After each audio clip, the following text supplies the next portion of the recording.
Hello বন্ধুরা, আজকে আমরা দেখব OBS ছাড়াই কিভাবে মোবাইল দিয়ে আপনি আপনার মোবাইলের pre record video live broadcast করতে পারবেন। চলুন শুরু করা যাক আজকের ভিডিও।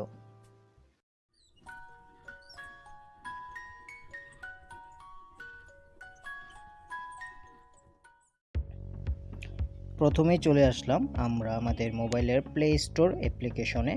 এখানে আমরা সার্চ করব ক্যামেরাফাই লাইভ লিখে।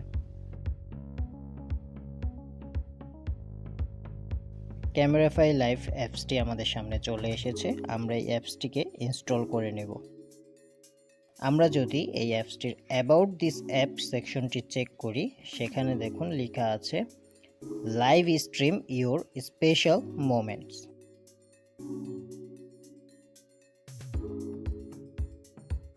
আমরা অ্যাপসটি ইনস্টল করার পর ওপেন করে নেই। ওপেন করার পর আপনারা প্রথমত এরকম একটি ইন্টারফেস পাবেন, যেখানে অনেকগুলো অ্যাগ্রিমেন্টস রিকোয়ার্ড চাইবে। সেগুলো অ্যালাউ করে দিলে আপনাদের কাছে ঠিক এরকম একটি ইন্টারফেস আসবে, যেখানে দুটি অপশন দেখতে পাবেন। একটি হচ্ছে ক্যামেরা সেকশনে আপনি আপনার ফোনের ব্যাক ক্যামেরা কিংবা ফ্রন্ট ক্যামেরা দিয়ে লাইভ স্ট্রিম করতে পারবেন। আরেকটি অপশন হচ্ছে স্ক্রিন দিয়ে আপনার ফোনের স্ক্রিন এবং প্রি রেকর্ড ভিডিওগুলো আপনারা লাইভ স্ট্রিম করতে পারবেন। আপনারা যদি নিচের দিকে দেখুন, এখানে অনেকগুলো স্ট্রিম প্ল্যাটফর্ম দেওয়া আছে। আপনারা এই অ্যাপ্লিকেশনের মাধ্যমে এই প্ল্যাটফর্মগুলোতে লাইভ করতে পারবেন। আমরা এখান থেকে দেখুন, এখানে অনেকগুলো স্ট্রিম প্ল্যাটফর্ম দেওয়া আছে। আমরা এখান থেকে ফেসবুকটিকে সিলেক্ট করে দেব। আমরা ফেসবুকের মধ্যে লাইভ করতে চাচ্ছি, তাই আমরা এখান থেকে ফেসবুক সিলেক্ট করব।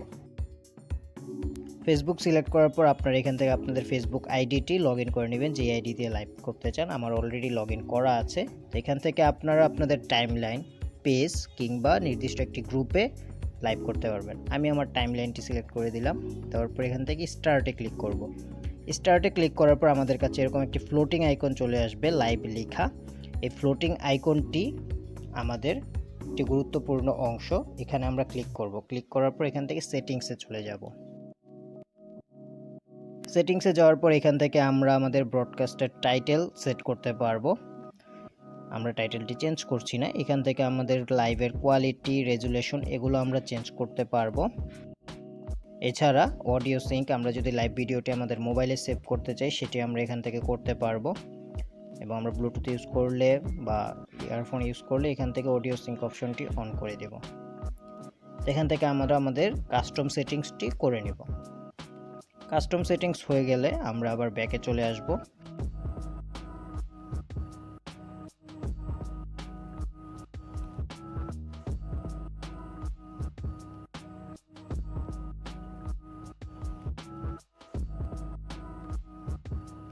কাস্টম সেটিংস যখন হয়ে যাবে, আমরা যেই ভিডিওটি আমাদের যেই প্রি রেকর্ড ভিডিওটি আমরা লাইভ স্ট্রিম করতে যাচ্ছি, সেই ভিডিওটিতে আমরা চলে আসলাম। সেই ভিডিওটিতে চলে আসার পর আমরা এখানে আবার লাইভে ক্লিক করব। লাইভে ক্লিক করার পরে এখান থেকে গোতে ক্লিক করব। গোতে ক্লিক করলে আমাদের এরকম একটা ইন্টারফেস আসবে, যেখান থেকে আমরা প্রাইভেসিটাকে পাবলিক বা প্রাইভেট যেটা রাখতে পারি। এখান থেকে আমাদের কোয়ালিটি, এবং যদি আমরা পোর্ট্রেট লাইভ করি তাহলে পোর্ট্রেট, ল্যান্ডস্কেপ করলে ল্যান্ডস্কেপ, সেটা সিলেক্ট করে দেব। সিলেক্ট করার পর আমরা যদি ক্রিয়েট অপশনে ক্লিক করি তাহলে আমাদের লাইভটি চালু হয়ে যাবে। লাইভটি চালু হয়ে গেলে যে লাইভ লেখা ফ্লোটিং আইকনটি ছিল সেটি লাল বর্ণ ধারণ করবে।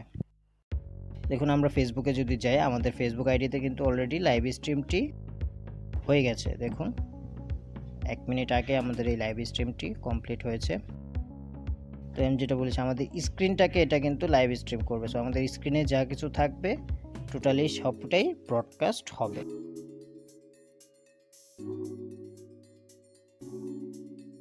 তো বন্ধুরা, আপনারা এইভাবে সহজে OBS ছাড়া মোবাইল দিয়েই যে কোনো প্রি রেকর্ড ভিডিও আপনারা লাইভ স্ট্রিম করতে পারবেন।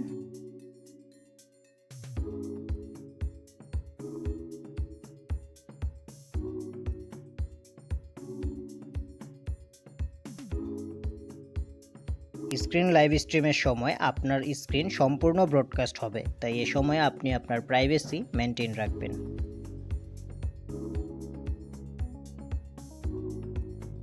ভিডিওটি ভালো লাগলে অবশ্যই লাইক, কমেন্ট এবং চ্যানেলটিকে অবশ্যই সাবস্ক্রাইব করে দিবেন। আপনি যদি মোবাইল দিয়ে ডিজাইন করতে আগ্রহী থাকেন তাহলে আমাদের চ্যানেলে পিক্সেল ল্যাব বাংলা টিউটোরিয়ালসের ভিডিওগুলো দেখতে পারেন। এছাড়া অন্যান্য অ্যাপস রিভিউগুলো দেখতে পারেন। সবাইকে অসংখ্য ধন্যবাদ।